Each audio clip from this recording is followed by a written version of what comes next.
വിശേഷങ്ങളുമായി ഫിജി ചേരുന്നുണ്ട്. ഫിജി, ഇന്ന് ആരൊക്കെയാണ് നമുക്ക് അതിഥിയായി കിട്ടിയിരിക്കുന്നത്? എന്തൊക്കെയാണ് അവരുടെ വിശേഷങ്ങൾ പങ്കുവയ്ക്കാനുള്ളത്?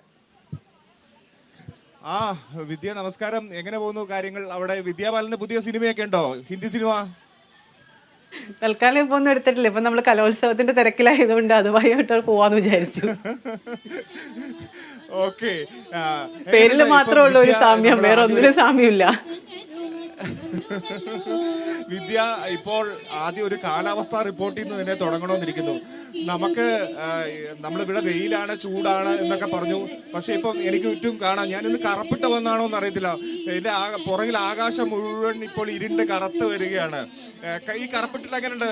സുന്ദരനാണോ? കറുപ്പിട്ടില്ലേ? എപ്പോഴും ഫിജി സുന്ദരനല്ലേ, അപ്പൊ പിന്നെ പ്രത്യേകിച്ച് എടുത്തു പറയാനൊന്നുമില്ല അതിനകത്ത്.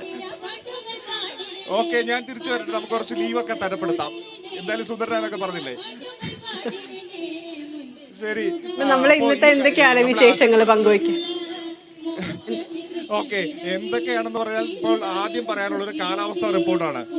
നമുക്ക് വെയിലാണ്, ചൂടാണെന്നൊക്കെ പറഞ്ഞ് ഇപ്പം ഒരു മഴയുടെ ഒരു ലക്ഷണം. ഈ ഒരു കറുത്ത വസ്ത്രം ഇട്ടുകൊണ്ടാണോ എന്ന് അറിയത്തില്ല, ഒരു കാർമേഘമൊക്കെ ഇങ്ങനെ ആകാശത്ത് എനിക്ക് ചുറ്റും കാണാം. കാർമേഘങ്ങളൊക്കെ ഇരുണ്ട് വരുന്നുണ്ട്. പക്ഷേ അതൊന്നും കാര്യമാക്കാതെ ഇവർ ജനസഞ്ചയം ഇവിടെ തടിച്ചു കൂടിയിരിക്കുകയാണ്. പ്രത്യേകിച്ച് നമ്മുടെ സ്റ്റുഡിയോയിലൊക്കെ ഒട്ടേറെ പേർ കാത്തു നിൽക്കുന്നു നമുക്ക് വേണ്ടിയിട്ട്. എന്തായാലും തിരുവനന്തപുരത്ത്, കേരളത്തിന്റെ പല ഭാഗങ്ങളിലൊക്കെ മഴ പെയ്യുന്നു എന്നാണ് കേട്ടത്. ഇപ്പോൾ കൊല്ലത്ത് മഴ പെയ്യുമോ എന്നൊരു ചെറിയ ആശങ്കയുണ്ട്. അപ്പോൾ വെയിലാ ചൂടാന്നൊക്കെ പറഞ്ഞിട്ട് അവസാനം നനഞ്ഞു കുളിച്ച് ഇവിടെ നിൽക്കേണ്ടി വരും. നമ്മുടെ ഈ ചമയങ്ങളൊക്കെ, എനിക്കിന്നും ചമയങ്ങളൊന്നും ഇല്ല കേട്ടോ, പ്രത്യേകിച്ച്. ഞാനത് ആ സുന്ദരനാണെന്ന് ചോദിച്ചു. പക്ഷെ നമ്മുടെ കുട്ടികളൊക്കെ ഇങ്ങനെ ചമയങ്ങളൊക്കെ ഇട്ടാണല്ലോ വേദിയിലും സദസ്സിലും അവിടെയൊക്കെ ആയിട്ട് നിൽക്കുക, നമ്മുടെ പെർഫോമൻസിനൊക്കെ വരിക. അപ്പൊ അവരുടെ കാര്യം എന്താണെന്ന് ആലോചിച്ച് പോയി പെട്ടെന്ന്. ഓക്കെ, എന്തായാലും നമുക്ക് ഇപ്പോൾ നമ്മുടെ കൂടെ കേരള നടനം ചെയ്ത ആദിലക്ഷ്മിയാണ് തുടക്കത്തിൽ തന്നെ ചേരുന്നത്. കേരളത്തെ കുറിച്ച് കേട്ടറിഞ്ഞുകൊണ്ട് അതിനെ വിശദീകരിച്ച് പാടി കേട്ടുകൊണ്ട് ആടി കേട്ടുകൊണ്ട് നമുക്ക് തുടങ്ങാം. ആദിലക്ഷ്മി എവിടുന്നാ വരുന്നേ? കാസർഗോഡാണ്, പക്ഷെ കൊല്ലംകാരിയാണ്. എന്തുകൊണ്ടാണ് കൊല്ലം കാസർഗോഡ് ഈ രണ്ട് ബന്ധം? അമ്മയ്ക്ക് ജോലി ആയപ്പോഴത്തേക്ക് അങ്ങോട്ട് പോയത്. അപ്പൊ അവിടെ താമസമാക്കി, അവിടെയാണ് പഠിക്കുന്നത്. അപ്പൊ കാസർഗോഡിനെ പ്രതിനിധീകരിച്ചാണ് ഇവിടെ കൊല്ലത്തേക്ക് വന്നിരിക്കുന്നത്. അത് ഭയങ്കര എക്സൈറ്റ്മെന്റ് ആണ് കേട്ടോ. ഓക്കെ, നമുക്ക് തുടങ്ങാം. വീട്ടിലാരൊക്കെ ഉണ്ട്? വീട്ടില് അച്ഛൻ, അമ്മ, അനിയത്തി. അച്ഛൻ പഠിപ്പിച്ചതാണ് ഇതൊക്കെ ആണല്ലേ? അതൊന്ന് പറഞ്ഞേ, അച്ഛൻ എങ്ങനെയാണ്? അച്ഛൻ RLV ലൈജു ആണ് പേര്. MA ഭരതനാട്യമാണ്. ക്ലാസിക് ഇൻസ്റ്റിറ്റ്യൂട്ട് നടത്തുന്നുണ്ട് ഇവിടെ കൊല്ലത്ത് തന്നെ. അച്ഛനാ പഠിപ്പിക്കുന്നത്. ശരി ശരി ശരി. അപ്പൊ നമുക്ക് ആദിലക്ഷ്മിയുടെ കേരള നടനത്തിൽ നിന്ന് തുടങ്ങാം. പെട്ടെന്ന് തന്നെ കേറിക്കോളൂ.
ഓക്കെ, എന്തായാലും ആദിലക്ഷ്മി വളരെ നന്നായിരിക്കുന്നു. വളരെ നന്ദി ഞങ്ങളുടെ കേരള വിഷൻ സ്റ്റുഡിയോയിൽ എത്തിയതിന്, ഞങ്ങളുടെ പ്രേക്ഷകരൊപ്പം ചേർന്നതിന്. ഓക്കെ, അപ്പൊ കാസർഗോട്ടേക്കാണോ കൊല്ലത്ത് സ്റ്റേ ചെയ്യുമോ? കൊല്ലത്ത് സ്റ്റേ ചെയ്തിട്ട് കാസർഗോട്ടേക്ക് പോകും ആദിലക്ഷ്മി. Okay, thank you.